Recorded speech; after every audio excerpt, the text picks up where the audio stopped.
finite time on this earth, and we should pay attention. And if you don't use those seconds well, the hours and the days and the years, it's all you got.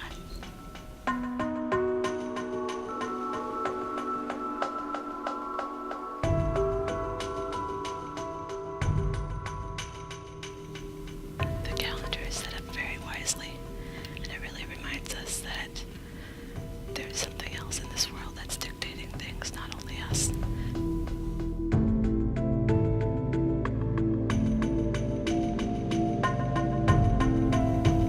Doni is marking the moment that she is in this world. She's being mindful.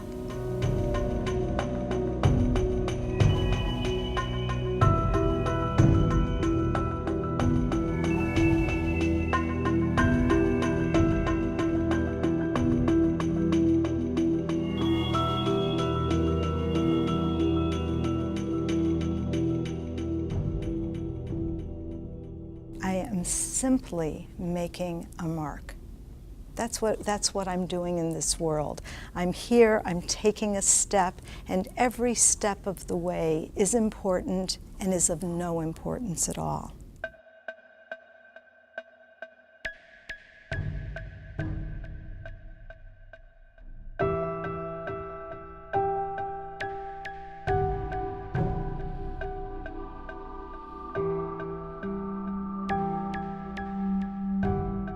This is part of a series of pieces that I do on the Omer that I began several years ago. I find counting the Omer meaningful, and the way that I like to count it is expressed through my work.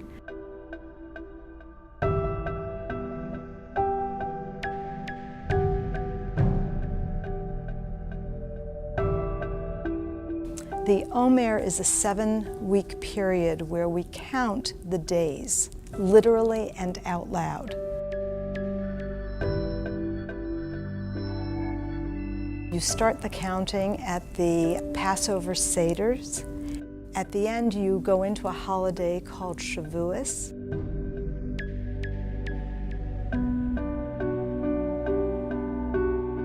Every week is given a character trait, an attribute.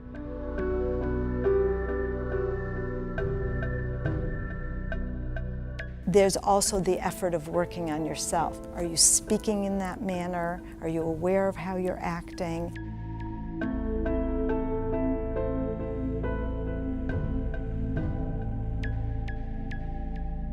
The Omer is a time when you really go inside of yourself and see how you can better yourself.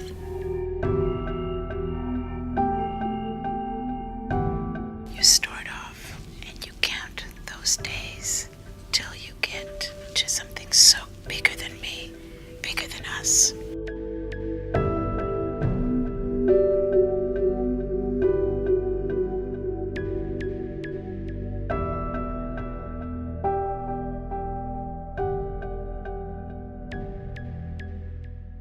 At the end of the 7 weeks, I invited friends, artists, colleagues to come and to help me finish the piece.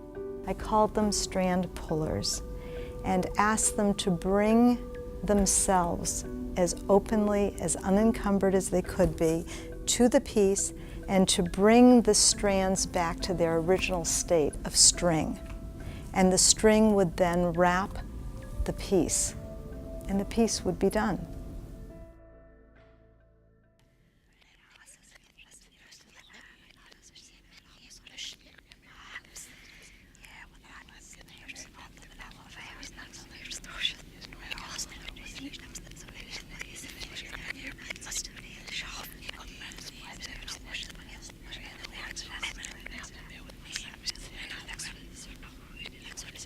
Pulling the strands and doing it in a repetitive way over a long period gave me a chance to be more contemplative than I normally am.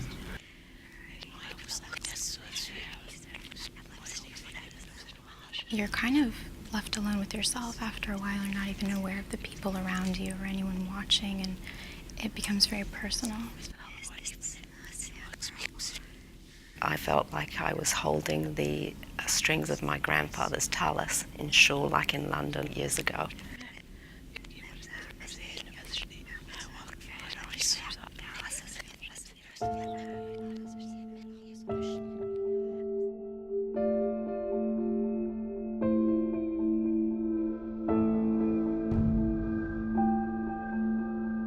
As the pieces drop down, they're very much like her markings that she makes.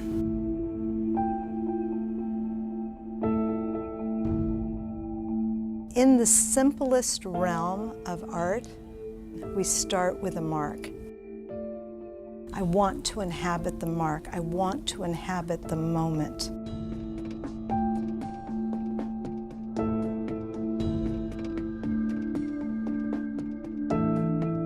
If you are marking time, then you are noticing that you're here and noticing that eventually you won't be marking time.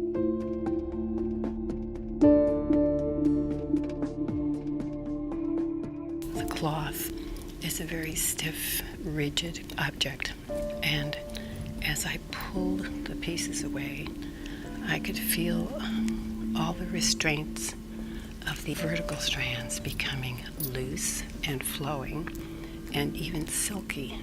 And it became a metaphor for life for me, about how we put so many constraints on ourselves and how life has a way of doing that.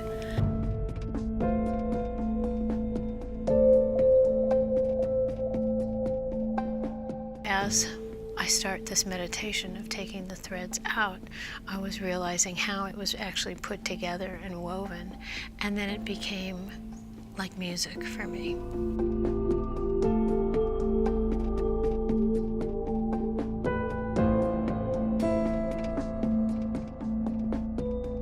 I didn't realize that people would bring to the work their current lives, their history, their hands touching this piece. It suddenly expanded beyond anything I could imagine.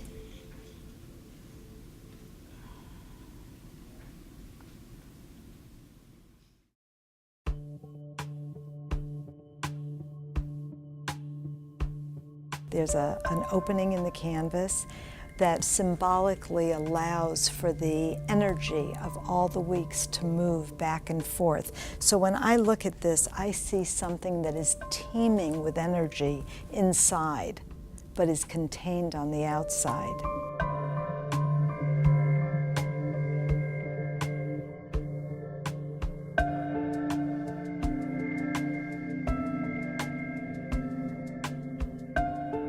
Residue is memory. That's what's left after an experience is over.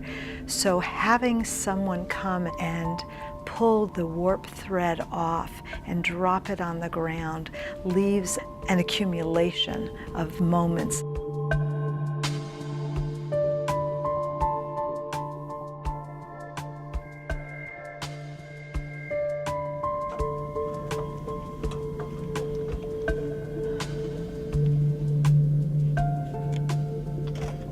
This is history, and we are now observers of its history rather than makers of its history.